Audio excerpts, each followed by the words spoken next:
एक जुमला सुन लीजिएगा, दिल कहे तो चले जाइएगा। सूफी साहब से पूछा गया हुजूर के जिक्र के बारे में, एक जुमला कदम बोसी करता हूं। आपने फरमाया हुजूर के जिक्र का कमाल यह है कि हुजूर की मौजूदगी में होता है। हुजूर के जिक्र का कमाल यह है, हुजूर की मौजूदगी में होता है। हुजूर होंगे तो जिक्र हुजूर होगा, जिक्र हुजूर होगा तो फिर हुजूर। न हम हो न आप, किसी की जरूरत नहीं है जिक्र हुजूर और हुजूर के मौजूदगी के लिए। जिक्र हुजूर हुजूर को बुला लेता है और हुजूर जहां होते हैं वहां जिक्र हुजूर होता है। अब ये हम और आप पर करम हुआ है जो यहाँ पर आ गए हैं, और ये करम किन किन पर होता है? जिनके दिलों में हुजूर रहते हैं। वो सुने, अम्मी आमिना का लाल कैसा था कि जिसकी मोहब्बत लोगों के दिलों में पाई जाती है। एक शख्स कहता है कि मैंने तारीख पढ़ी है, मदीने शरीफ में बड़ा तासुब परस्त, जिसको अपनी जबान में आप जनसंगी कहते हैं, जो हुजूर के नाम पर बगावत करता था, हुजूर के नाम पर जिसे नफरत थी, दस्तरखान पर बैठ के हुजूर को गालियां देता था, अपने बच्चों को हुजूर का दुश्मन बनाता था, अपनी बीवी बच्चों के सामने हुजूर के जिसमें नूर की बरकतों का मजाक उड़ाता था, दोस्तों को पैसे दे दे करके हुजूर के खिलाफ जमा करता था, अपनी फौज जमा करता था। उसका काम यही था, हुजूर के खिलाफ महाजराई करना। उसका एक बेटा था 10-15 साल 12 साल का। वो बेटा कहता है कि एक दिन मैं मदीने की गली से गुजर रहा था, इधर से मैं जा रहा था, उधर से हुजूर आ रहे थे। मैंने कभी हुजूर को देखा नहीं था, जब हुजूर मुझे नजर आए तो मैं ठहर गया। वो कहता है कि जब मैंने हुजूर को देखा तो मेरी आंखें तंग रह गई। कभी ऐसी आंखें नहीं देखी, कभी ऐसी पेशानी नहीं देखी, कभी ऐसे लब नहीं देखे, कभी ऐसे रुखसार नहीं देखे। देखता भी कैसे, बनाने वाले ने दूसरा मोहम्मद बनाया है। वो कहता मैं दंग रह गया, ऐसी जुल्फे हुजूर की, मैं कैद हो गया उसमें। मैं करीब गया, मैंने कहा आप कौन हैं? तो हुजूर मुस्कुरा के फरमाते हैं, यूं तो मैं आमिना का लाल हूं, लेकिन हकीकत में अल्लाह का रसूल हूं। कुरान मुझ पर नाजिल हुआ है, पत्थर के बुत ये सब झूठे हैं, फ्रॉड है, आखिरी रसूल हूं, अल्लाह एक है। वो कहता है कि मैं हुजूर को देखता रहा और हुजूर चले गए। जब हुजूर चले गए तो मेरे दिल में, मेरी आंखों के रास्ते से हुजूर की मोहब्बत का चिराग रोशन हो गया। बड़े तासुब परस्त घर से उसका ताल्लुक था। वो कहता है घर आया, दस्तरखान पर बाप ने हुजूर के खिलाफ बातें शुरू की, मेरा दिल टूट गया, मैं उठ के चला गया। बिस्तर पे जब सोने का वक्त आया तो हुजूर याद आया, चंद आंसू तकिए पे गिरे, मैं सो गया। आंख खुली तो मैं मदीने की गलियों से गुजरता रहा और हुजूर को देखने की कोशिश करता रहा। आहिस्ता आहिस्ता चुपके चुपके जब मैं हुजूर को देखता ना, तो फिर हुजूर की मोहब्बत मेरे दिल में और बैठती चली जाती थी, और बैठती चली जाती थी। मेरी गुफ्तगू सिर्फ बच्चों के लिए है, जवानों के लिए। बुजुर्गों को सारी बातें याद है, ऐसे बैठे रहे। जरा मोहब्बत से जहमत हो तो सुभान अल्लाह कहते हैं। वो यहूदी का बच्चा है, हम मुसलमानों के घरों पैदा हुए, हमारी माँ बहनें घर के अर्दर बर्तन सब मुसलमान होने का दावा करते हैं। वो यहूदी का बच्चा, तासुब परस्त घराने से, कबीले से उसका ताल्लुक है, लेकिन हुजूर को देखा उसने तो दिल में हुजूर आ गए। वो जो मोहम्मद अल्लाह के रसूल, पता चला उसके दिल में आ गए। रातों को बिस्तर पे आता तो हुजूर को याद करके रोता था। शायर ने क्या कहा, या रसूल अल्लाह दिन तो हंस बोल के बच्चों की तरह बीत गए, रात आई तो तेरी याद में रोने न दी, सोने न दी। तड़पता रहता था अपने बिस्तर पे। जब ज्यादा तड़प पैदा हुई तो उसका असर जिस्म पे होने लगा, बीमार पड़ गया। जब बीमार पड़ गया ना, तो बाप ने बड़े बड़े हुक्मा, हकीम, मतलब तबीब, मुस्तशफा हॉस्पिटल के पास गया, बड़ा इलाज किया, लेकिन मरज बढ़ता गया जो जो दवा की। समझ रहे हैं आप? वो बच्चा ठीक ना हुआ। ठीक कैसे होता है? ये इश्क रसूल का मरज था। मेरे इमाम ने कहा था, इश्क तेरे सदके जलने से छुटे सस्ते, जो आग बुझा देगी वो आग लगाई। गालिब ने कहा था, ये इश्क नहीं आसान, बस इतना समझ लीजिए, एक आग का दरिया है और डूब के जाना है। शायर ने कहा था, इश्क इंसान को कलंदर बू वली करता है, इश्क पागल नहीं पागल को वली करता है। ये हुजूर की मोहब्बत है। हुजूर जिसको रास आ जाए, रास आ जाए। वो बच्चा कहता मैं तड़पता रहा, मैं तड़पता रहा, यहाँ तक कि इतना बीमार हुआ कि लोगों को बता नहीं पाता था कि मैं बीमार तुम्हारा हूँ, दवा मांग रहा हूँ। आज हम जवान हो गए हैं लेकिन हुजूर को याद नहीं करते। जुमा के दिन 2 रकात नमाज पढ़ के भाग जाते हैं। ये भी नहीं पूछते किसी से खुतबे से पहले मौलाना अनारुल शेख साहब ने आज तकरीर में क्या बयान किया। पूछते नहीं कि मुफ्ती साहब किबला का मैसेज क्या था। कुछ नहीं, हमें 2 रकात से मतलब है। पता नहीं वजू करके सही तरीके से आए थे कि नहीं आए थे। कैसे हुजूर की मोहब्बत हमारे दिलों में पैदा होगी। आशिक लोग थे जिनके दिल में हुजूर रहते थे, चुपचाप बैठे हुए थे। किसी ने कहा सुनो तो, बोले चुप चुप चुप। बोले क्या बात है, मुझे डिस्टर्ब न करो, अभी मैं हुजूर को याद कर रहा हूँ। समझ गए? आज हम तवज्जो ही नहीं देते हुजूर की तरफ। वो यहूदी का बच्चा, जनसंगी बाप का एक ऐसा बेटा जिसके दिल में हुजूर आ गए, आंखों के रास्ते से दिल में हुजूर आ गए। अभी उसने अपने मुसलमान होने का इजहार नहीं किया। क्या मतलब? इकरारुम बिल लिसान की मंजिल से नहीं गुजरा, लेकिन व तस्दीकुम बिल कल्ब की मंजिल से गुजर रहा। नहीं बताया किसी को ये जो आग लगी है मोहब्बत की, इसका बेस क्या है, इसका रीजन क्या है। वो तड़पता रहा, बहुत इलाज किया उसके बाप ने, लेकिन ठीक ना हुआ। साहिबो जरा सोचो, ये 10-12 साल का बच्चा हुजूर के चेहरे नूर में क्या देखा था। अल्लाह अकबर। इसका दिल टूट गया, चकनाचूर हो गया हुजूर की मोहब्बत में। इसकी फिक्र पर हुजूर गालिब आ गए। वो बच्चा कहता है मैं बिस्तर पे चला गया। अब बिस्तर और मुझ में कोई फर्क न रहा।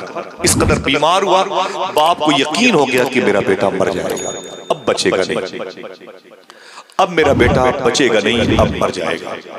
तो बाप अपने बेटे की चारपाई के पास आया, कहा बेटे मैंने तेरा बड़ा इलाज किया है, शायद तू बच जा, लेकिन तू ठीक होने की पोजीशन में नहीं है, तू बचेगा नहीं, तू मर जाएगा। ऐ मेरे बेटे, तेरी आखिरी कोई ख्वाहिश हो तो मुझे बता दे। बच्चे ने रो के कहा अब्बू मेरी आखिरी ख्वाहिश आप पूरी नहीं कर सकते।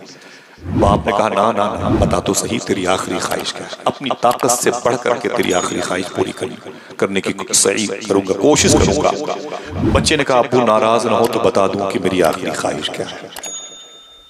दिल है सीने में तो इसे रखिए संभाल कर। बाप ने कहा बोल मेरे बेटे तेरी आखिरी ख्वाहिश क्या है। बच्चे ने कहा अब्बू नाराज तो नहीं हो गए? कहा नहीं। बच्चे ने कहा देखना है कोई ऐसा आशिक जिसके दिल की आवाज पहुंचे। बच्चे ने कहा अब्बू मेरी आखिरी ख्वाहिश ये है कि मैं मरने से पहले एक मरतबे हुजूर को देखना चाहता। दिल जिससे जिंदा है वो तमन्ना तुम ही तो हो, हम जिसमें बस रहे हैं वो दुनिया तुम ही तो। जो दस्तगीर है वो तुम्हारा ही हाथ है, जो डूबने न दे वो वसीला तुम ही तो। हमारे पास क्या है, सब तो हुजूर, सब कुछ तो हुजूर है। जब इतना सुना तो बाप नाराज हो गया। ओफो तू मुसलमानों के नबी से मोहब्बत करता है। बेटा कहता है अब्बू बहस का वक्त नहीं है, रूह निकल जाएगी, हुजूर को बुला दीजिए। अगर मेरी आखिरी ख्वाहिश पूरी करना चाहते तो बुला दे मुसलमानों के नबी को, मेरे आका को।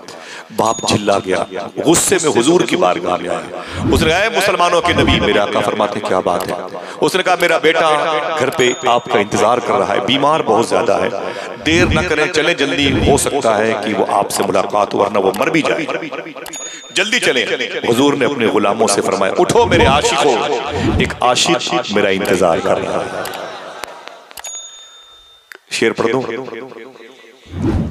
शेर कहता है कि बुझी हुई शम्मा का धुआं हूं और अपने मरकज को जा रहा हूं। बुझी हुई शम्मा का धुआं हूं और अपने मरकज को जा रहा हूं। ये दिल की दुनिया तो मिट चुकी है, अब अपनी हस्ती मिटा रहा हूं। शेर सुनिएगा, संभालिएगा, मजबूरी न हो तो शेर समझने की मुझे बताइएगा। बुझी हुई शम्मा का धुआं हूं और अपने मरकज को जा रहा हूं। ये दिल की दुनिया तो मिट चुकी है, अब अपनी हस्ती मिटा रहा हूं।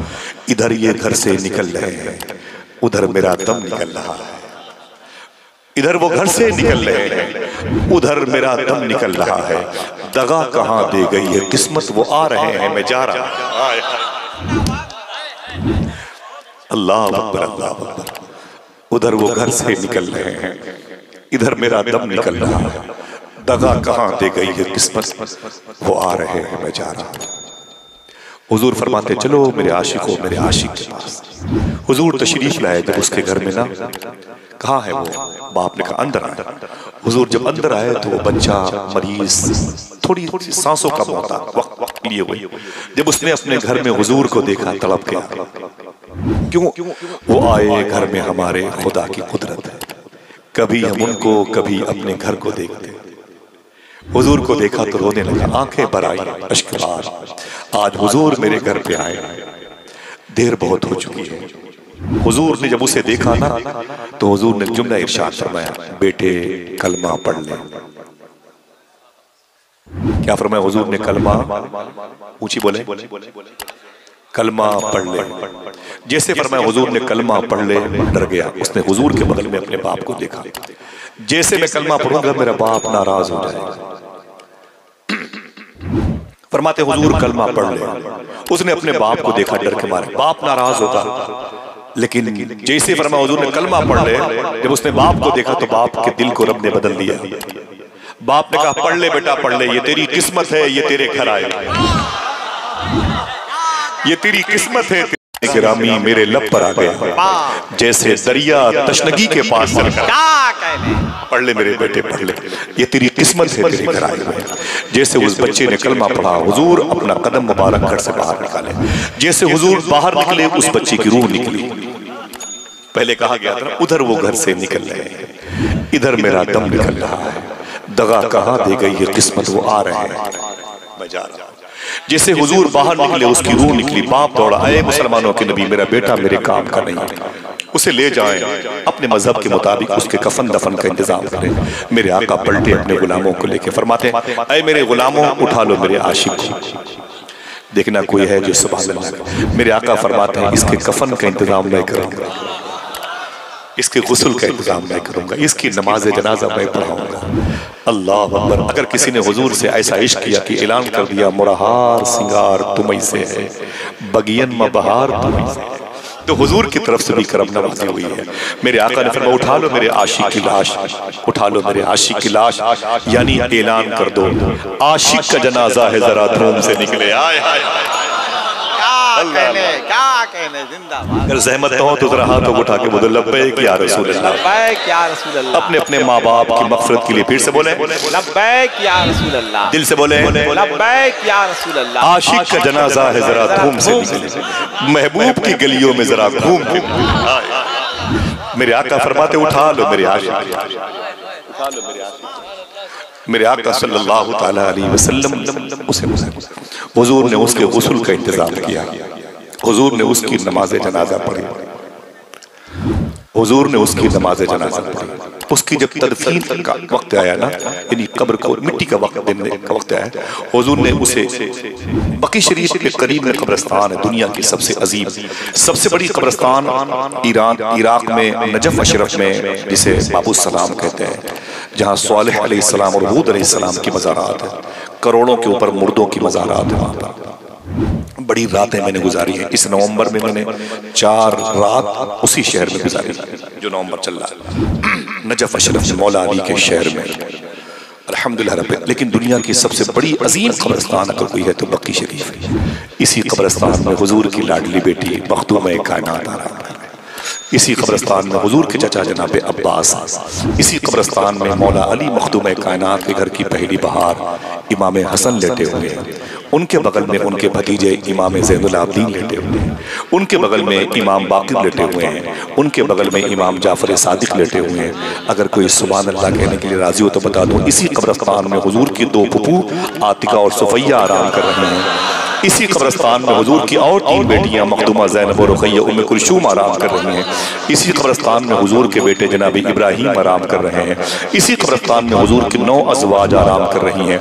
इसी कब्रिस्तान में हुजूर की चची, हुजूर की समधी मखदूमा कायनात मखदूमा फातिमा की सास, मौला अली की माँ, हसन हुसैन की दादी मखदूमा फातिमा बिनते असद आराम कर रही हैं। अगर कोई बोलना चाहे तो बोले इसी कब्रिस्तान में अम्मी हलीमा भी आराम कर रही हैं। बकी शरीफ के हर जर्रों को सलाम। अल्लाह उस पाकीज़ा जर्रों को हमें चादर नूर बना के आखिरी सफर में ओढ़ने की तौफीक अता फरमाए। मेरे आका ने फरमाया मेरे इस आशिक को इस कब्रिस्तान में ले चले। 10-12 साल का बच्चा बाजी मार ले गया, समझ रहे, हम 70 साल के हो गए, याद नहीं करते।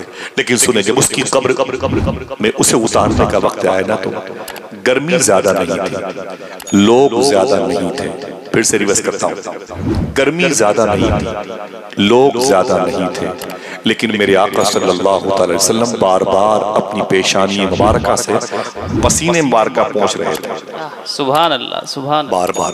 और हुजूर सल्लल्लाहु अलैहि वसल्लम उस बच्चे के जनाजे में पंजों के बल चल रहे थे, सुभान अल्लाह, सुभान अल्लाह, पंजों के बल। किसी ने तदफीन के बाद पूछा, आका भीड़ ज्यादा नहीं थी, आप पंजों के बल चल रहे थे, गर्मी ज्यादा नहीं थी, आप पसीने पहुंच रहे थे, क्यों क्यों क्यों? मेरे आका फरमाते हैं मुस्कुरा के, दिल कहे तो बोलना। हालांकि दिल सुभान अल्लाह कहना चाहता है, वो नफ्स की वजह से लोग नहीं कह रहे, है कि नहीं?